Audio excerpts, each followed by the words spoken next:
H1. Alien Council predicted human defeat in hours. Humanity ended the battle in minutes. Part 1. The Verdict. The Great Hall of Nexar Prime was the largest structure in the known galaxy. Its walls were made of living crystal that changed color with the mood of those inside. Today the crystals glowed a deep orange, the color of warning and concern. 37 different species had sent their leaders to this meeting. They came from worlds scattered across 1,000 star systems. Some had been traveling between stars for millions of years. Others had joined the Galactic Assembly more recently. But all of them agreed on one thing: the universe had rules, and every species had to follow them. High Arbiter Zethran stood at the center of the chamber. He was an insectoid creature, tall and thin, with large compound eyes that could see in every direction at once. He had lived for over 800 years, and had seen dozens of species rise and fall. In all that time, he had never been wrong about a new civilization. He activated the holographic display with a wave of his long arm. A small blue planet appeared in the air above the council, rotating slowly. It was beautiful in a simple way, covered with water and green land and white clouds. "This is Earth," Zethran announced. His voice was cold and precise. "It is the third planet from a small yellow star in the outer spiral arm of the galaxy. The dominant species calls themselves humanity. They have been traveling in space for less than 200 years. The delegates murmured among themselves. 200 years was nothing. Most of them had been spacefaring for thousands or millions of years. Some had been exploring the cosmos before Earth even existed. 3 years ago, we made contact with them," Zethran continued. "We offered them the standard terms: integration into the Assembly, access to our technology and trade networks, protection from external threats. In exchange, they would accept our guidance and follow our laws." He paused, letting the silence grow heavy. They refused. The Korath ambassador rose from his seat. He was a massive reptilian creature, covered in dark green scales that looked like armor. His name was Velric, and he commanded the largest military fleet in the Assembly. His species had conquered dozens of worlds, and they had never lost a war. "What reason did they give?" Velric demanded. "They claimed they wished to remain independent," Zethran replied. "They said they would not surrender their sovereignty to anyone. They used a phrase that our translators found difficult to interpret. Something about preferring to die on their feet than live on their knees." Velric laughed. It was an ugly sound, like rocks grinding together. Brave words from a species that still uses chemical rockets and primitive fusion reactors. "Do they not understand what they are refusing?" "They understand perfectly," Zethran said. "They simply do not care. Our diplomats spent 2 years trying to change their minds. They were polite but firm. They will not submit." The Valori delegate, a creature made of living gel that communicated through flashes of light, pulsed with concern. "Perhaps we should give them more time.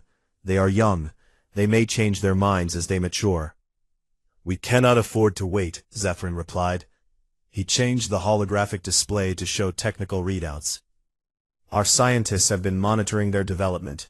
They are advancing faster than any species we have ever encountered. In just 2 centuries, they went from simple machines to nuclear power to basic space travel.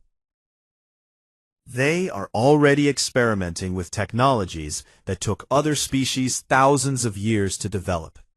He looked around the chamber, making sure every delegate understood his next words. "If we leave them alone, they could become a threat within a few centuries, perhaps sooner. Their history shows they are an aggressive species. They have spent most of their existence fighting wars against each other. They are creative, adaptable, and completely unpredictable." Velric's tail swished with excitement. "Then we eliminate the threat now, while they are still weak. My fleet can be at their system within 2 days. Give me the order, and I will teach these primitives the price of defiance." Zethran nodded slowly. The Council has already deliberated in private session. We have decided to authorize military action. He pulled up another display showing probability calculations. Our tactical systems have analyzed every possible scenario. The humans have 47 warships, all of them small and poorly armed by our standards. Commander Velric's third subjugation fleet has 200 vessels, each one superior to anything the humans possess. The numbers filled the air above the Council. Victory probability 99.97%. Estimated time to complete subjugation 16 standard hours. Estimated human military casualties 93%. Civilian casualties minimal, assuming compliance. It will be over before they truly understand what is happening, Zethrin said. A brief demonstration of our power, followed by their inevitable surrender. They will join the assembly whether they wish to or not. In a few generations, they will forget they ever resisted. Velric bowed his massive head. This victory will add to the glory of the Korath Dominion. As the council meeting ended and delegates began to leave, none of them noticed the small human probe hidden in the debris field near Nexar Prime.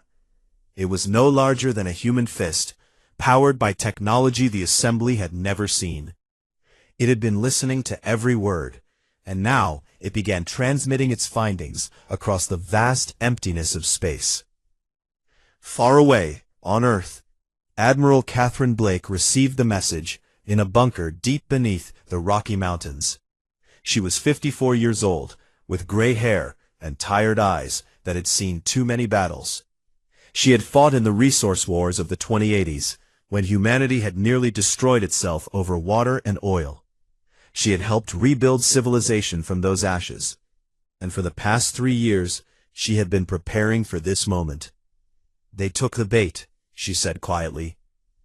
Lieutenant Commander Daniel Vasquez looked up from his console. He was her second in command, a calm man who never seemed to panic no matter what happened. Timeline? Their fleet will arrive in about 42 hours. 200 ships against our 47. Blake allowed herself a small smile. They think it will take them 16 hours to defeat us. And what do we think? Blake turned to face the wall of screens showing Earth's true defenses, the ones hidden from alien sensors, the ones that had been built in secret over 3 years of desperate preparation. Shipyards on the dark side of the moon, weapons platforms hidden in asteroid fields, a fleet of 400 advanced warships waiting in the shadows.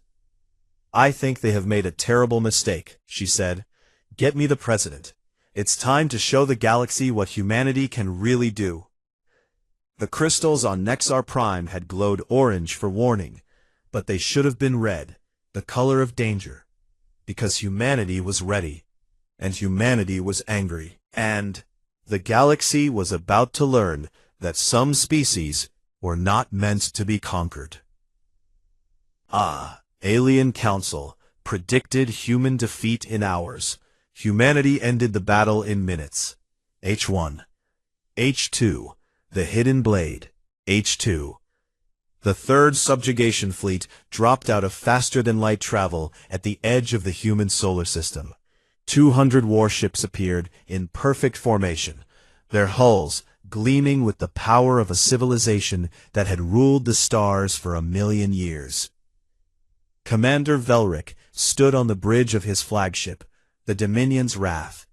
It was 3 kilometers long, bristling with weapons that could crack open planets.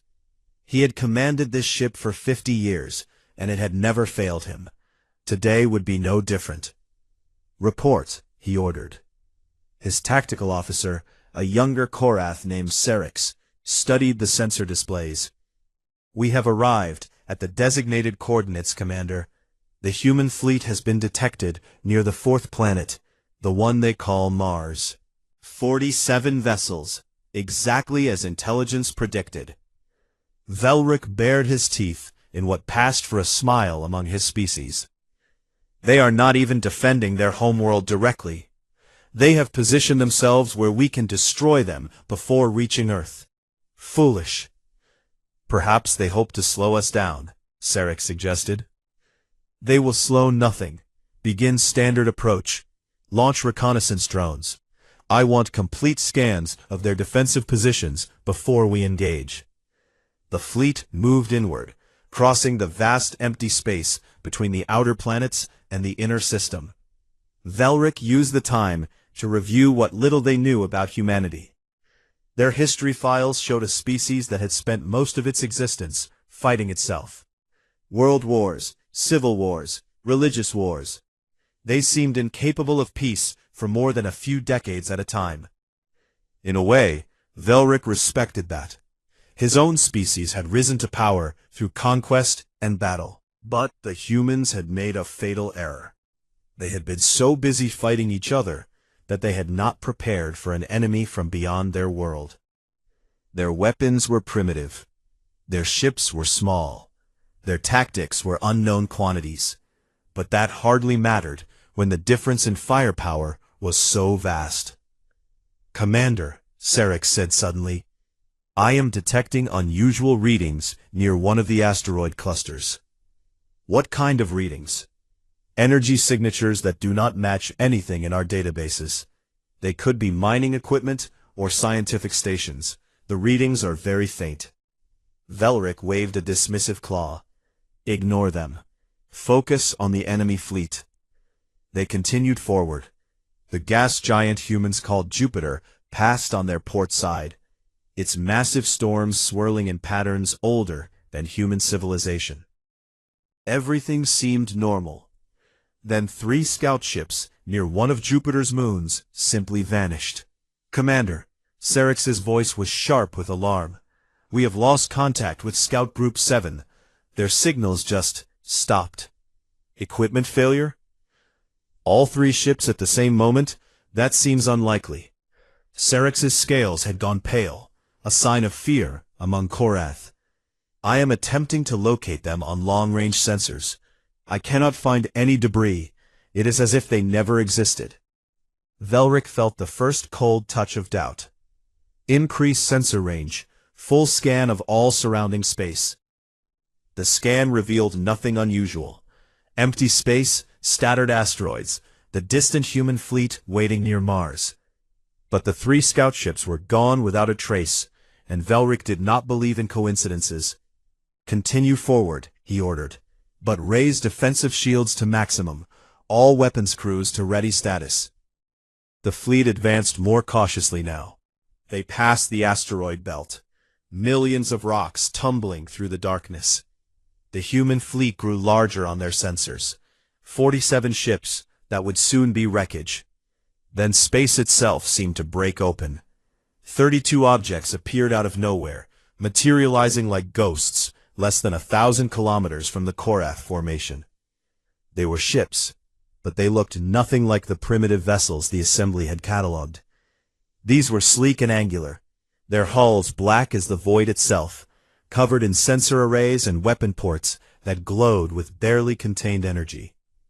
"Where did they come from?" Velric roared. "They were cloaked, Commander." Serix was frantically working his console. "Stealth technology we have never encountered. Our sensors passed right over them without detecting anything." "Impossible. Our sensors can detect a metal object the size of a fist at 1,000,000 kilometers. These are not metal, Commander. At least, not any metal we recognize. Their hull composition is completely unknown. And they are broadcasting a message." The main view screen flickered, and a human face appeared. She was young, perhaps 30 years old by human standards, with dark skin and short hair. Her uniform was black with silver markings, and her expression was completely calm. "This is Captain Amara Johnson of the Earth Defense Force vessel Silent Thunder," she said. Her voice was pleasant but firm. "You are in violation of Sol System territorial boundaries. You have 60 seconds to reverse course, or we will be forced to defend ourselves." Velric stared at the screen in disbelief. 60 seconds? This tiny force of 32 ships was giving an ultimatum to 200 Korath warships? She is bluffing, he decided. Cut the transmission. All ships open fire. Destroy those vessels immediately. The third subjugation fleet unleashed its full power. Plasma beams lanced through space, each one hot enough to melt through a mountain. Kinetic impactors accelerated to fractions of light speed, carrying enough energy to level a city. Guided torpedoes swarmed toward the human ships, dozens of warheads seeking their targets. The barrage should have annihilated the human squadron instantly. Instead, every weapon stopped a few meters from the human hulls. The plasma beams splashed against invisible barriers and dispersed harmlessly. The kinetic impactors slowed to a halt and drifted away like leaves in a stream. The torpedoes simply shut down, their guidance systems failing one by one. "What is this?" Velric whispered. "Unknown shielding technology," Cerex reported, his voice shaking. "We are not even registering impacts. Our weapons have no effect at all." "That cannot be. Increase power to all weapons. Fire again." They fired again, and again, and again. The result was the same every time. Nothing they did could touch the human ships. Then Captain Johnson spoke again, her image reappearing on the view screen. 60 seconds have passed, she said. "You were warned."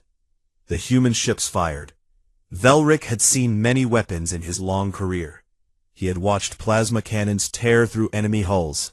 He had seen antimatter warheads vaporize entire fleets.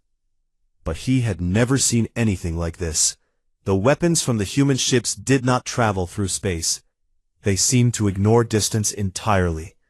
One moment, there was empty space around his escort vessels. The next moment, there were perfect spherical voids where the ships had been, as if something had simply erased them from reality. 5 ships vanished in the first second, then 10 more, then 20. "Quantum displacement weapons," Cerex gasped. "That technology requires energy outputs beyond anything our civilization has achieved." The Dominion's wrath shuddered as something struck its engines. Every system on the bridge flickered and failed. Emergency lights came on, bathing everything in red. "Engine section disabled," Cerex reported. "Weapons offline. Shields offline. We are dead in space, Commander." Velric looked at the tactical display, watching his fleet being systematically torn apart. Ships that had conquered worlds were being destroyed or disabled with casual ease. The humans were not even breaking formation. They hung in space like predators at rest, killing with precision that made the Korath's finest warriors look like children playing with toys. "How long has this battle lasted?" Velric asked quietly. Cerex checked the chronometer. He checked it again, certain he had made an error. 4 minutes, Commander. 4 minutes and 12 seconds. The Assembly had predicted 16 hours for complete victory. But in 4 minutes, the Third Subjugation Fleet had already lost the battle. And the humans were just getting started. H1. Alien Council predicted human defeat in hours. Humanity ended the battle in minutes. H2. Part 3. The Wolves Emerge. Deep beneath the Rocky Mountains, Admiral Catherine Blake watched the battle on a wall of screens. Her command center was filled with officers working at dozens of consoles, tracking every ship, every weapon, every movement in the space above them. The air hummed with tension and quiet efficiency. "Stealth Squadron has engaged," reported Commander Laura Martinez from the tactical station. 18% of their fleet is already disabled or destroyed. Their flagship is dead in space. They are in complete chaos. Blake nodded slowly. Everything was going according to plan. For 3 years, humanity had prepared for this moment. They had shown the aliens exactly what they expected to see. A primitive species with outdated technology and no real military power. It was the greatest deception in human history. "Bring up the main force," Blake ordered. "It is time to end this." Across the solar system, the shadows came alive. The real human fleet had been hiding in places the aliens never thought to look. Shipyards built into the dark side of the moon, massive carriers hidden inside hollowed-out asteroids, weapons platforms disguised as space debris. For 3 years, humanity had been building in secret, And now, 400 warships emerged from concealment. The Valkyrie was the largest of them all. It was 2 kilometers long, its hull covered in weapons and armor that combined human invention with stolen alien technology. Humanity had hacked into assembly databases and taken everything they could find. Then they had improved on it, because that was what humans did. They took ideas and made them better. Commodore Marcus Sullivan stood on the bridge of the Valkyrie, watching the Korath fleet struggle to respond. He was 41 years old, a former fighter pilot who had been among the first humans to face alien craft in combat. 3 years ago, the Assembly had sent inspection ships to scan Earth. They had claimed it was peaceful observation, but Sullivan had seen the weapons those ships carried, and he had known that peace was never their intention. All ships, he broadcast across the quantum-linked communication network. This is Commodore Sullivan. Execute attack pattern Omega. Show them what we can do. The human fleet moved like nothing the Korath had ever seen. They did not form battle lines or approach in orderly formations. Instead, they struck from every direction at once, coordinated packs of ships that attacked like wolves, bringing down larger prey. The tactical systems guiding the human fleet were unlike anything the galaxy had encountered. They were artificial intelligences trained on every war in human history. The tactics of modern commanders, the lessons of 1,000,000 battles fought over 10,000 years. All of that knowledge had been combined into systems that could adapt faster than any living mind. Velric watched helplessly as his remaining ships were taken apart. The Korath tried to form defensive positions, but the humans anticipated every move. When they tried to retreat, they found human ships already blocking their escape routes. When they tried to concentrate their fire, the human fleet simply flowed around them like water. "This is not possible," Velric said, his voice hollow. "We are the greatest military force in the Assembly. We have conquered dozens of species. How can they defeat us so easily?"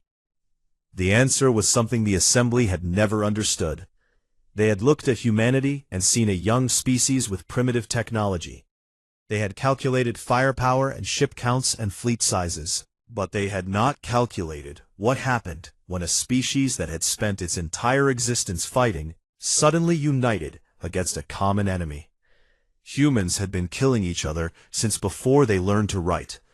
They had turned warfare into a science, an art, an industry. They had invented weapons that could destroy cities in seconds. They had developed tactics for every possible situation. And when the aliens arrived, every nation on Earth had put aside its differences and focused on a single goal: survival. The Korath had expected to fight 47 primitive warships. Instead, they were fighting the combined military genius of an entire species that had never known lasting peace. Another wave of human ships closed in on the Korath formation. These were smaller, faster craft, carrying special weapons that disabled rather than destroyed. One by one, the Korath vessels went dark as their engines failed and their weapons shut down. "They are not killing us," Cerix realized. "They are disabling our ships, but leaving life support intact. Why would they show mercy?" Velric did not know, but he suspected the answer would be worse than simple destruction. On the Valkyrie, Sullivan monitored the battle with grim satisfaction. The plan was working perfectly. They were not here to slaughter the Korath. They were here to send a message that the entire galaxy would understand. "Time check," he said.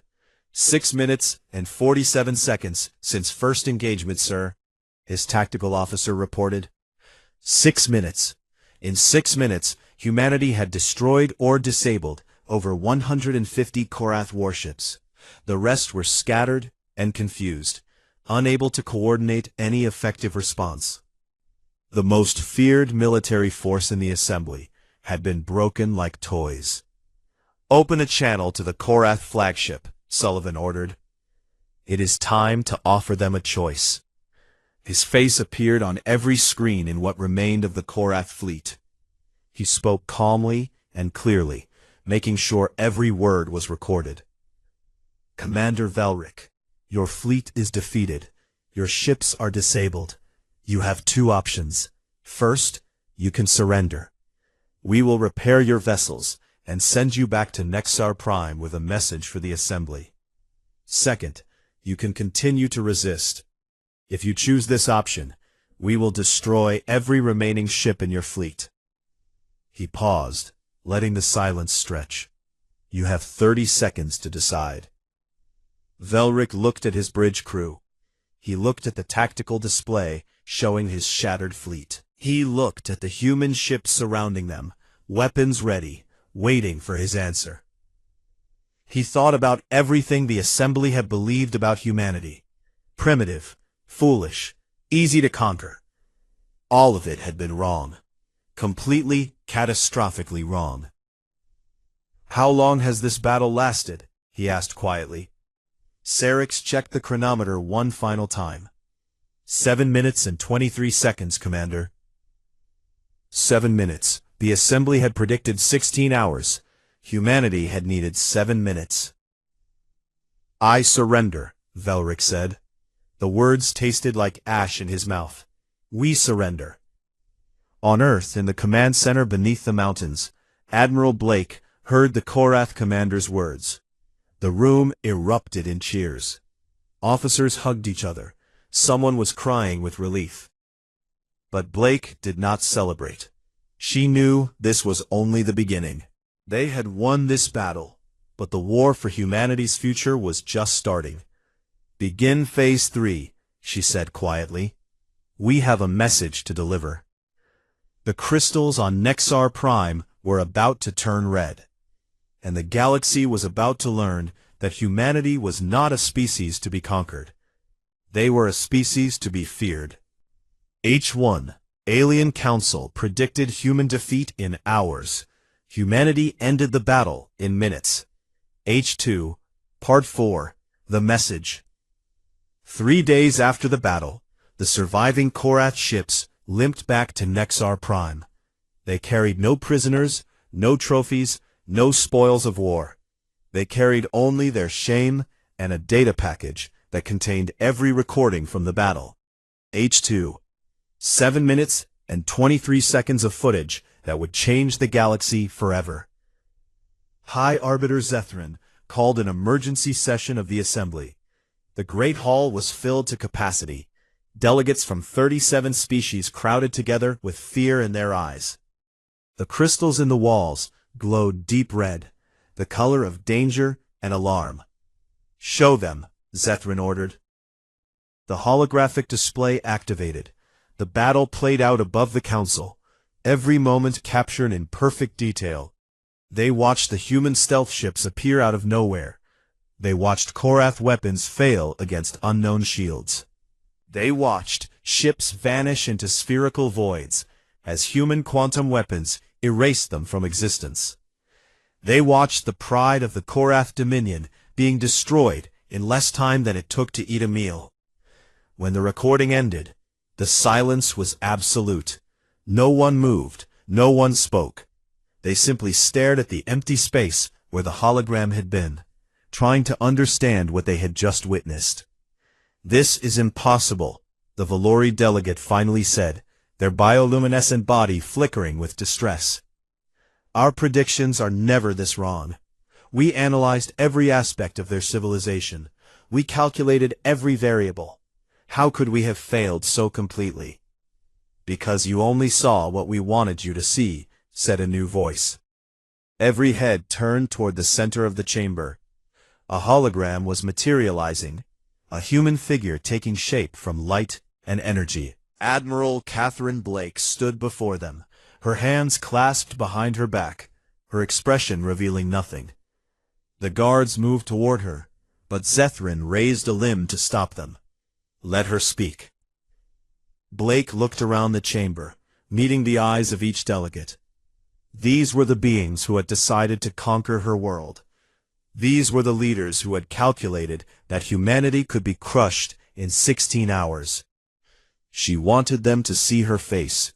She wanted them to remember this moment. 3 years ago, You made first contact with Earth. She began. You scanned our planet, cataloged our technology, and dismissed us as primitives. You saw exactly what we intended you to see. She began to pace slowly, her holographic feet making no sound on the crystal floor.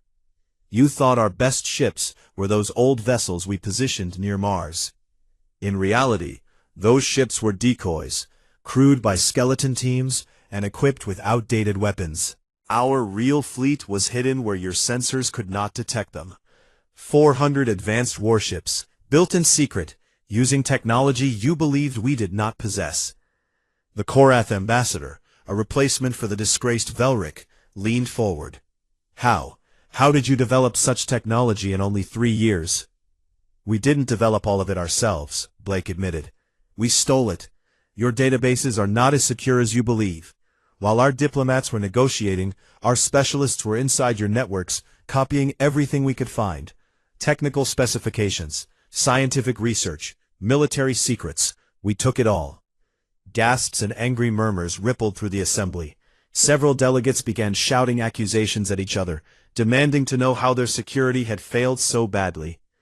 Blake waited for the noise to die down before continuing. But stealing your technology was only the beginning. We improved it. We combined it with our own innovations. We created weapons and shields that are superior to anything in your arsenals. And we did it because we had to. Because you gave us no choice. She turned to face Zethrin directly. You decided to conquer us because we refused to surrender our freedom. You calculated that we would fall in 16 hours. Your calculations were wrong. Not because your mathematics was faulty, but because you did not understand what you were measuring. Blake's voice grew harder, colder. Humanity has spent its entire existence at war. We have fought over land, over resources, over beliefs, over pride. We have killed each other by the millions. We have invented weapons capable of destroying our entire civilization. We are not proud of this history, but we cannot deny it. War is in our blood. It is woven into our genes. We are very, very good at killing. She paused, letting the words sink in. When you threatened us, you did something no one had ever done before. You united us. Every nation, every military, every scientist on Earth came together with a single purpose: survival. You took a species that could never stop fighting itself and gave it a common enemy. That was your mistake. Zethrin's mandibles clicked nervously. What do you want? 3 things. First, you will recognize human sovereignty. The Sol system belongs to us. You will never send another fleet to threaten our home. Second, you will acknowledge humanity as an equal member of the galactic community. We will not be treated as primitives or subjects. We will be treated with respect. And the third thing? Blake smiled. It was not a friendly smile. The third thing is that you understand something very important. What you saw in that battle was not our full strength. We did not deploy our entire fleet against the Korath. We did not even deploy half of it. What you witnessed was the minimum force necessary to make a point. She stepped closer to Zethrin, close enough that her holographic face filled his vision. We also want you to know that we are still inside your networks. We know the locations of your homeworlds, your shipyards, your defense systems. We know everything. If you ever threaten humanity again, we will not wait for you to attack. We will strike first, and we will strike hard. And we will make the destruction of the Korath fleet look like mercy. The chamber erupted in chaos. Delegates shouted at each other, demanded immediate action, called for the mobilization of every fleet in the assembly.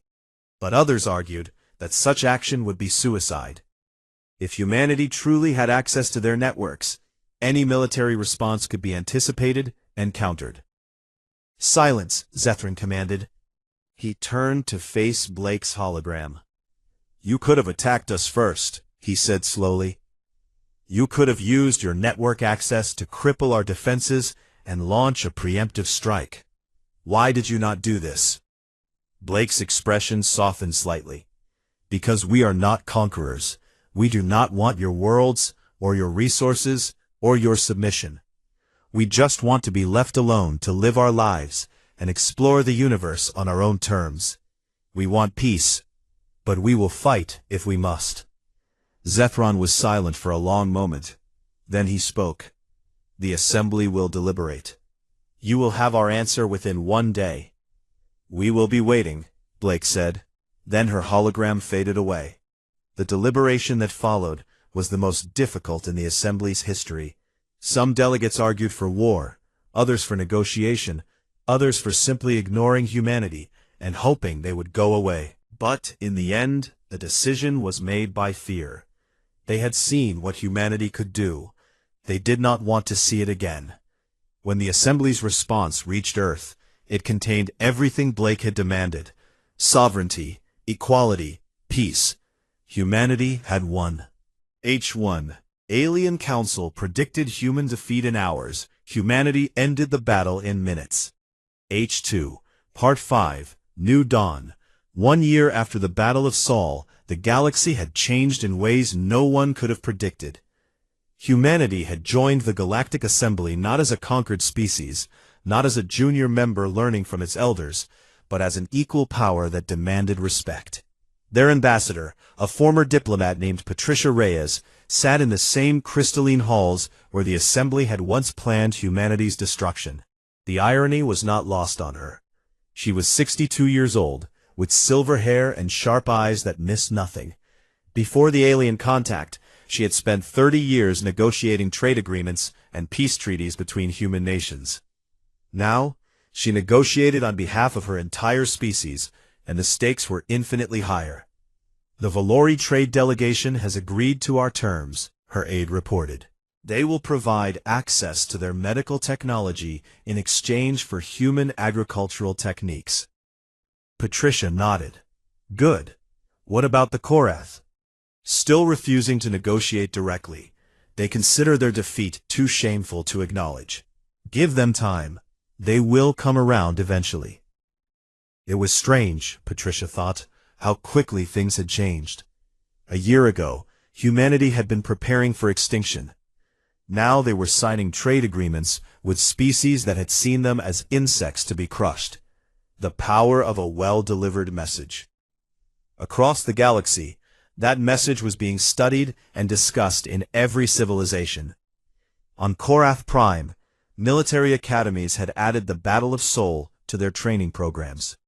They analyzed every second of the 7-minute engagement, trying to understand how a primitive species had defeated their greatest fleet so easily. The answers they found were troubling. Humanity had not won through superior firepower alone. They had won through deception, through coordination, through the ability to adapt faster than their enemies could respond.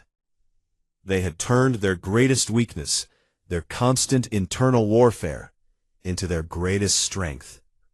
They were a species forged in the fire of conflict, hardened by millennia of killing each other.